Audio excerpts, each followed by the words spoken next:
Bom, pessoal, na primeira parte dessa aula, nós vimos um pouco sobre os conceitos relacionados a projetos. Nós também vimos sobre processos e como diferenciar processo de projeto e como eles estão correlacionados. Nós vimos também, na segunda parte, a importância de se ter uma boa gestão de projetos e quais são os benefícios disso. Nós vimos também uma metodologia de gerenciamento de projeto, a 5W2H. E agora nós iremos ver como isso funciona aplicado às empresas e como também a administração de empresas pode nos dar base para gerenciar os nossos projetos. Bom, quando nos tratamos de empresas, no geral, a missão, visão e valores são as primeiras coisas que são definidas pelos seus gestores e donos. Desse modo, os projetos eles possuem objetivos bem claros que sempre estão alinhados com esses conceitos. Começando pela missão, pode ser definida como o propósito de a empresa existir, é a sua razão de ser. E a importância da missão é que se a empresa não souber sobre ela, não conseguirá definir uma estratégia de crescimento, porque os objetivos da empresa não serão claros. E a declaração da missão ela serve como base para a construção da estratégia com objetivos, indicadores e metas. Nós temos também a visão, que é a situação em que a empresa deseja chegar em um período definido de tempo. Definida a visão, é o momento que a empresa tem para determinar o futuro para o seu negócio, ou seja, os objetivos para serem atingidos nos próximos anos. E os valores são os ideais de atitude, comportamento e resultados que devem estar presentes nos colaboradores e nas relações da empresa com seus clientes, fornecedores e parceiros. Inclusive, muitas empresas já utilizam sua lista de valores nos próprios processos seletivos para selecionar aqueles alinhados com esses valores. Também nos processos de avaliação de desempenho dos próprios colaboradores, que no caso não são avaliados apenas as entregas e os resultados, mas se o comportamento dos colaboradores estão alinhados aí com os valores da empresa. Bom, pessoal, falamos sobre projetos e, no geral, cada etapa dele é desempenhada por uma equipe, grupo de pessoas ou individualmente. Ou seja, cada pessoa, equipe ou indivíduo possui funções em cada etapa do projeto. E quando pensamos em projetos pessoais, muitas vezes somos nós que fazemos tudo, ou se não, pedimos ajuda a alguém. Mas como essas funções são aplicadas à administração de empresas? Bom, e atribui-se essa divisão de tarefas e funções à chamada teoria clássica da administração, desenvolvida primeiramente pelo engenheiro e estudioso de administração Henri Fayol. E qual é o seu objetivo e importância?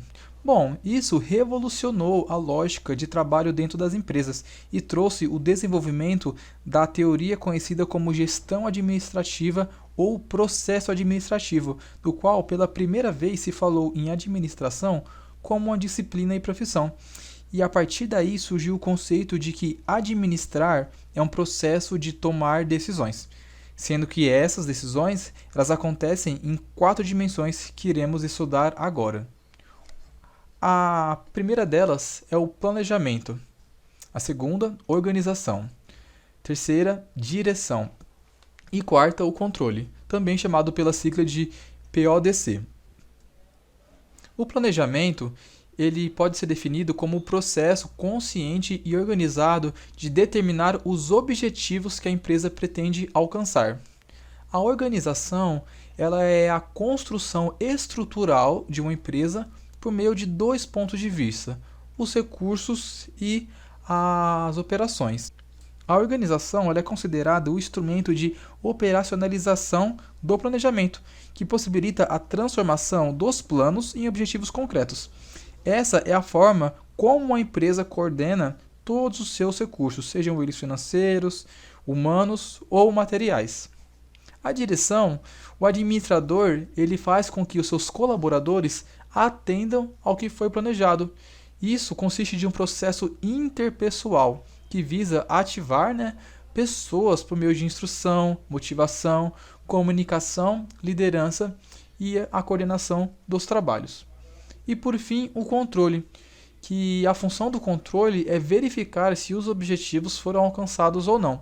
E a essência do controle administrativo é a ação corretiva e ações preventivas. Aqui nós temos algumas das tarefas que são realizadas por cada área. Planejamento: a elaboração de previsões, determinação de objetivos, programação, cronogramação, orçamentação, definição de políticas, determinação de procedimentos. A parte de organização consiste de definição de estruturas e estabelecimento de relações.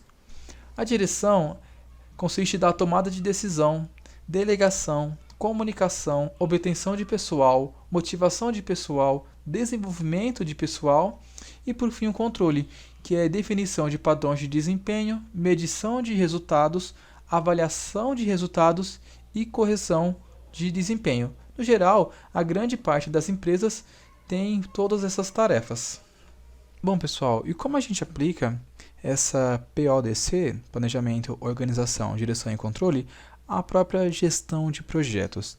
Bom, e para a gente conseguir compreender essa aplicação, eu vou dar aí um exemplo, né? Imagine você que você vai receber aí um prêmio no Rio de Janeiro. E o projeto consiste de como você planejar essa viagem, como que você vai realizar esse projeto de ir até o Rio de Janeiro para receber esse prêmio. Bom, a gente começa pelo P de planejamento, que é o momento de pensar em todo o projeto. E aí é importante você reunir o máximo de informações possíveis. Por exemplo, em primeiro lugar, quais são os objetivos dessa viagem? É receber o prêmio, certo? Então, devemos manter isso em mente. Ou seja, não haverá passeios nem desvios, pois o foco é receber o prêmio. Em seguida, temos que recolher o máximo de informações necessárias para traçar o melhor plano. Quantas pessoas vão? É uma sala toda ou é um grupo? Em seguida, temos que recolher o máximo de informações possíveis necessárias para traçar o melhor plano. Quantas pessoas vão? É a sala toda? Só um grupo de vocês? Como é que isso funcionaria? Bom, e quanto tempo teremos disponíveis para ir? Quanto de dinheiro teremos para essa viagem? Podemos ir de van, avião, ônibus, carro? Onde iremos comer? Onde receberemos o prêmio? E etc.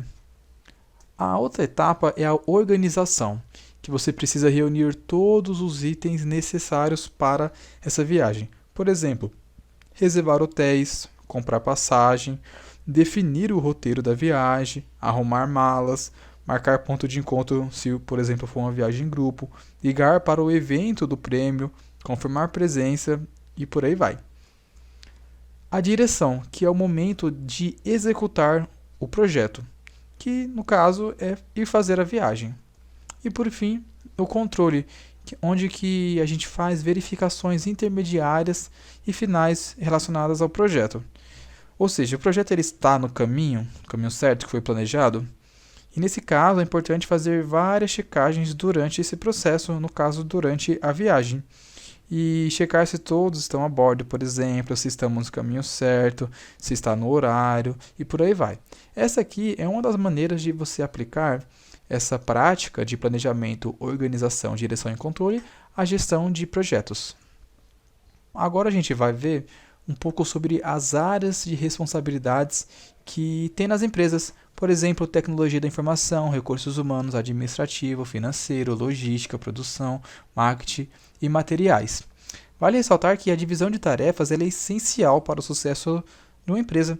Enquanto em empresas pequenas, uma única pessoa é suficiente para cada uma dessas áreas, às vezes, em grandes empresas, pode ser necessário um departamento inteiro específico para cada função dessa. E apesar das particularidades de cada empresa, se não existir um departamento específico para cada uma dessas áreas, em geral, essas mesmas áreas estarão contidas dentro de outros departamentos.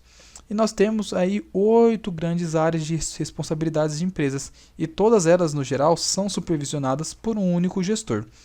E a pessoa encarregada, nesse caso, da gestão como um todo, ela tem a função de checar, estar também a par do que acontece em todas as outras áreas. Para a questão de analogia, pensaremos a nossa empresa como sendo um corpo humano, em que cada parte do corpo ela é responsável por uma determinada função, como está representado aqui: administrativo, produção, inovação, marketing, recursos humanos, financeiro, logística e TI. Agora nós vamos ver cada uma dessas funções separadamente. Começando pelo administrativo, é a área responsável por supervisionar, coordenar e controlar as outras áreas. Ou seja, pensando no corpo da empresa, a administração ela seria a nossa cabeça. E o que o funcionário dessa área ele costuma fazer? Ele faz o planejamento estratégico, gestão das tarefas, coordenação e fiscalização dos demais setores. Em seguida, nós temos o departamento financeiro. É aquele que administra os recursos de uma empresa. Ele faz o controle de tesouraria, dos investimentos e dos riscos, além da gestão de contas e impostos, do planejamento financeiro da companhia e da divulgação de seus resultados, responsável também pela estabilidade da empresa. Por exemplo, ela fornece os recursos às outras áreas, calcula os lucros imediatos, mas também os lucros de longo prazo. Nós temos também os recursos humanos, que é uma área da empresa que é responsável por toda a gestão de pessoas, incluindo os processos seletivos, treinamentos e desenvolvimento, controle e turnover e várias outras coisas também.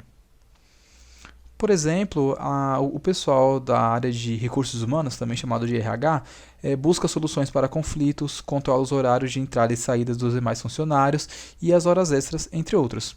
Cria políticas de motivação e treinamento, pensa em planos de carreira e promoções para trabalhar aí as melhores relações entre as equipes e também a própria qualidade de vida dos colaboradores. Nós temos também aqui nesse outro braço a tecnologia da informação e a logística. Bom, a logística ela é responsável pelo armazenamento, estocagem, embalagem e o processamento de pedidos, transportes, almoxerifados, etc. Geralmente, quem trabalha nessa área precisa ter conhecimentos em tecnologia. Por esse motivo, juntamos logística e tecnologia, sendo a tecnologia quem irá gerenciar aí o ramo da logística. Por exemplo, a parte de logística ela é responsável pela comunicação com os fornecedores e clientes e a administração dos materiais e recursos. Continuando, a tecnologia da informação ela está responsável aí pelos profissionais de levar mais agilidade para soluções de problemas que podem ocorrer com os sistemas de qualquer organização. Por exemplo, quando os softwares e ferramentas usadas para todo o fluxo de informação de uma equipe de trabalho dá algum tipo de erro, se ele não for corrigido, irá interferir diretamente nos prazos de entregas e na produtividade dos colaboradores. Além disso, também é utilizado para a proteção de dados da própria empresa, já que esses dados muitas vezes eles não podem ser descobertos aí por outras empresas concorrentes, por exemplo. Nós temos aí de profissionais dessa área os desenvolvedores e programadores. Eles são os responsáveis por criar serviços e produtos para o mercado tecnológico, como softwares, sistemas completos, aplicativos e outros. Nós temos aqui a área de marketing e inovação. O marketing é focado no setor comercial, ou seja, nos clientes externos da empresa. Ele é responsável pelas vendas, garantindo a geração de receitas para a empresa.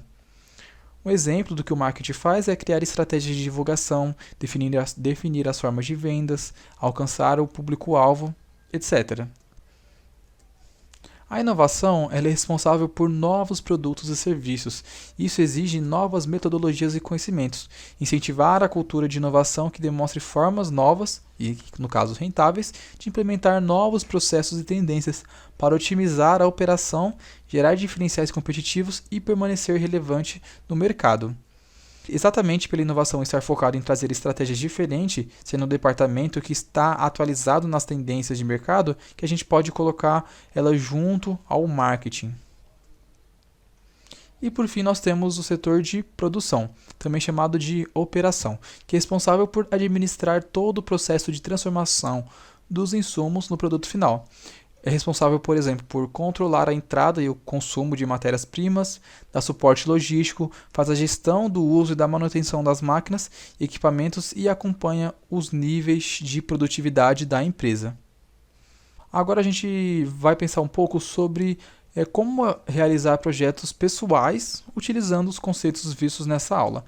Então, fica aí como um exercício. Como a gente poderia, por exemplo, planejar uma férias utilizando o PODC, os próprios estudos, entrar na universidade e, por fim, alcançar quaisquer objetivos.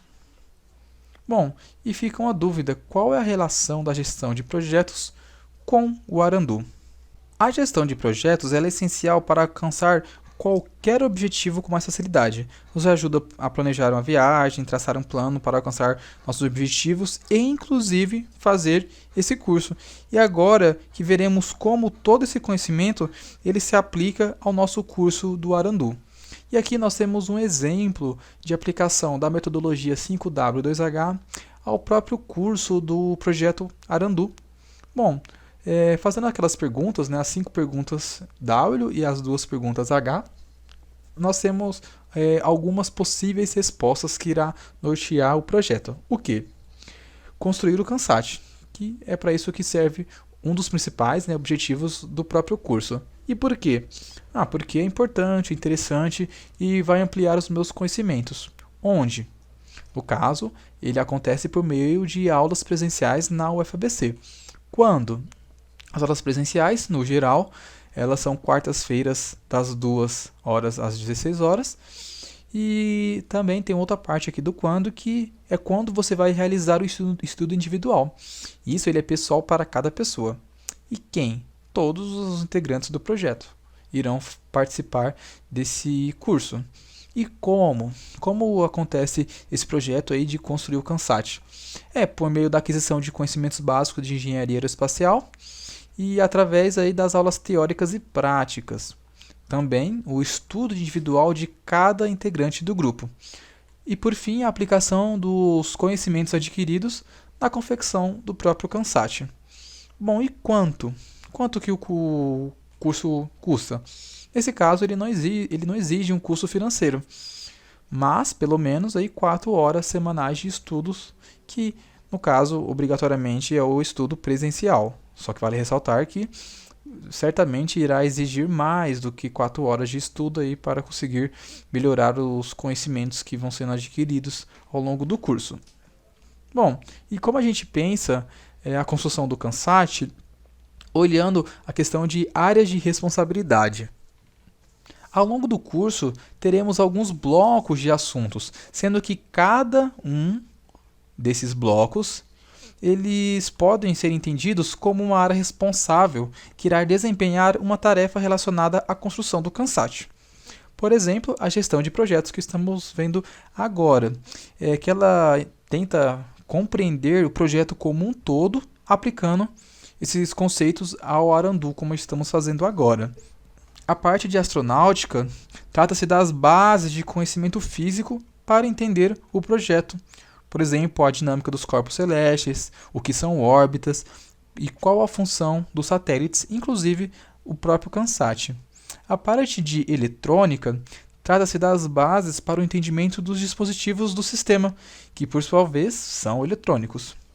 A programação do Kansat, a gente vai tentar entender o funcionamento de linguagem de programação para que possamos aplicar ao próprio Kansat. A questão de microcontroladores, a ideia é aprender sobre os conceitos relacionados ao controle de sistemas e como utilizá-los. A exemplo, o Arduino, que é um microcontrolador que será utilizado no Kansat. A parte de modelagem consiste de representar o modelo do Kansat utilizando um software de desenho técnico. E a montagem é a parte final que você realmente vai montar o sistema. Sendo que o projeto como um todo ele precisa passar por todas essas áreas para que ele seja concluído com sucesso. Ou seja, planejar e organizar como que será realizado. Por exemplo, a gente pode aplicar a metodologia 5W2H ao longo do curso, como eu já mostrei ele no slide anterior. Dirigir consiste de você fazer o seu percurso individualmente, fazer as atividades, estar presente nas aulas. E, por exemplo, controlar, ver se você está entendendo os conteúdos de cada bloco de assunto e, se não, voltar, no caso, a estudar ou pedir ajuda aí para os professores do projeto. Bom, pessoal, e assim que a gente termina a nossa aula de gestão de projetos, espero que vocês tenham compreendido os conceitos e vamos tentar aí aplicá-los ao longo do curso, já que esses conceitos de projetos, eles são aplicados em diversas formas nas empresas, como vimos, que é da onde vem essa base de conhecimento, e também ao nosso projeto, que é o foco desse curso, aplicar o conceito de gestão de projetos ao nosso curso do Arandu, a construção do Kansat. Bom, pessoal, tchau, tchau e até as próximas aulas.